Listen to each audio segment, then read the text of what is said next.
오늘 저에게 주신 하나님의 말씀은 마태복음 1장 23절 말씀입니다. 마태복음 1장 23절 말씀입니다. 함께 읽겠습니다.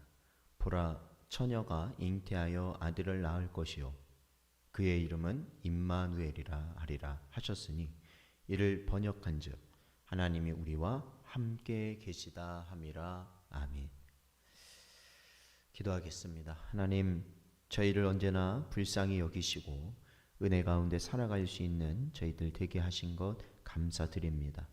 언제나 주의 길을 갈 수 있는 저희 심령들 되게 하시며 특히 우리를 위하여 이 땅에 오신 예수 그리스도를 온전히 깨닫게 하여 주시옵소서. 오늘도 저희에게 주신 말씀을 붙들고 사는 저희들 되길 간절히 바라오며 예수님의 이름으로 기도하옵나이다. 아멘. 사랑하는 성도 여러분, 오늘도 주신 하나님의 말씀을 붙들고 저희들의 심령이 언제나 새로워지고 특히 우리를 위하여 죽으신 예수 그리스도의 십자가를 붙들 수 있는 여러분 되시기를 축원드립니다. 예수 그리스도께서는 하나님이십니다. 동시에 하나님의 아들이시기도 합니다. 그리고 그분은 사람의 몸을 입으신 분이십니다.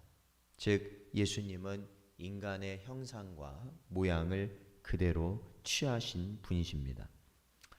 이는 결국 사람으로 오셔야만 우리 즉 인간의 죄를 해결하실 수 있기 때문에 담당하실 수 있기 때문에 그렇습니다. 십자가에 달리사 고통 가운데 죽어야만 했기 때문이고 영원한 죽음, 고통을 겪으셔야만 했기 때문에 그렇습니다. 그런데 여기서 우리는 아주 중요한 부분을 짚고 넘어가야 합니다. 성경은 아담과 하와 이후에 태어나는 모든 인간은 다 죄인이라고 가르치고 있기 때문에 그렇습니다. 시편 51편 5절 말씀 보면 내가 죄악 중에서 출생하였으며 어머니가 죄 중에서 나를 잉태하였나이다 라고 시인은 고백하고 있습니다.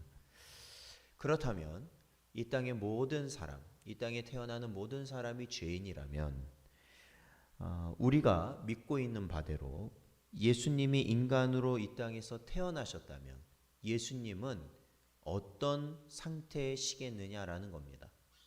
예수님이 이 땅에 인간으로 오셨다면 예수님이 혹시 죄인은 아니시겠습니까? 만약 예수님이 죄인이시더라면 아무리 이 세상에서 죄 없이 사셨더라도 예수님께서도 결국은 원죄로 인하여서 죽고 말았을 것입니다. 더군다나 죄인인 예수가 다른 죄인을 구원한다는 것 말 자체가 말이 되지 않는 것이고 우리가 믿고 있는 모든 것은 거짓이 되고 만다는 것입니다. 바로 이러한 문제를 하나님께서는 예수께서 동정녀, 즉 처녀의 몸에서 태어나게 하심으로 해결하게 되시는 것이죠. 이는 오늘 본문 말씀으로 구약 이사야 7장 14절에 인용된 예언된 그 말씀을 오늘 본문이 나타내고 있기 때문에 그렇습니다. 1장 23절을 다시 보면 보라, 처녀가 잉태하여 아들을 낳을 것이요 라고 기록되어 있는 것이죠. 이것이 이사야 7장 14절에 인용된 말씀이죠. 처녀가 잉태하여 아들을 낳을 것이다 라고 기록되어 있죠. 어떤 이들은 여기서 말하는 처녀가 우리가 생각하는 그러한 남성과 어떠한 성적인 관계가 없던 여인을 지칭하는 것이 아니다. 그냥 일반적으로 그냥 처녀라는 말을 쓴 것이다 라고 말하는 사람도 있지만 이 천사의 예언, 그러니까 천사가 마리아에게 찾아와서 잉태할 것이고 내가 처녀의 몸으로 아이를 낳을 것이다, 이렇게 아이를 낳을 것이다 라고 예수를 낳을 것이다 라는 말을 들었을 때 이 마리아가 뭐라고 말하냐면 나는 남자를 알지 못한다 라고 반문하였던 부분을 보게 됩니다. 이제 그게 누가복음에 나오는데 그러한 것으로 미루어 본다면 분명 여기서 이 처녀는 아직 남자를 알지 못하는 상태의 처녀를 의미하는 것이죠. 바로 이렇게 처녀를 통하여서, 이 동정녀를 통하여서 하나님께서는 아들이신 예수 그리스도를 이 땅에 사람으로 보내시기로 하신 것이었죠.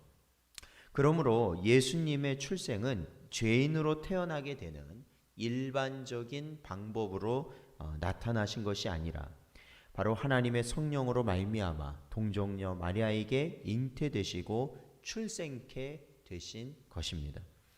누가복음 1장 35절 말씀 보면 천사가 대답하여 이르되 성령이 내게 임하시고 지극히 높으신 이의 능력이 너를 덮으시리니 이러므로 나실 바 거룩한 이는 하나님의 아들이라 일컬어지리라 기록되어 있습니다.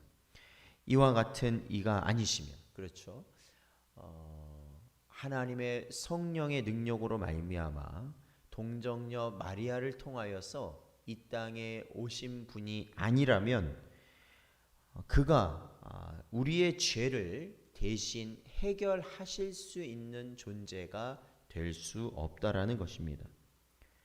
그러지 않고서는 그저 자신들의 죄로 멸망할 자들에 불과한 것이죠. 자신의 죄를 해결할 수도 없는 그러한 존재라는 겁니다. 사랑하는 성도 여러분, 이와 같이 우리 구원의 중심을 이루는 중요한 교리가 바로 예수님의 동정녀 탄생에 대한 가르침입니다. 우리는 이것을 분명히 기억해야 하는 것이죠.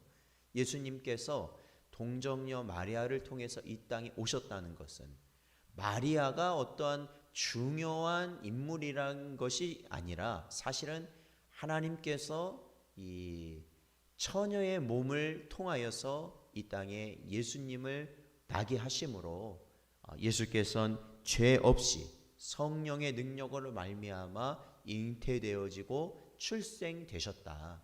그러므로 죄 없으신 분이다. 예수님은. 그렇죠? 원죄도 없으시고 또한 예수님의 사시면서도 이 땅에서의 삶 가운데도 어느 죄도 범치 아니하시는 분이셨기 때문에 바로 우리의 죄를 담당하실 수 있는 유일한 분이 되는 것이다. 바로 이 진리를 언제나 마음에 깊이 새기시고 언제나 주 예수 그리스도만을 바라보며 살아가시는 여러분 되시기를 주의 이름으로 축원드립니다.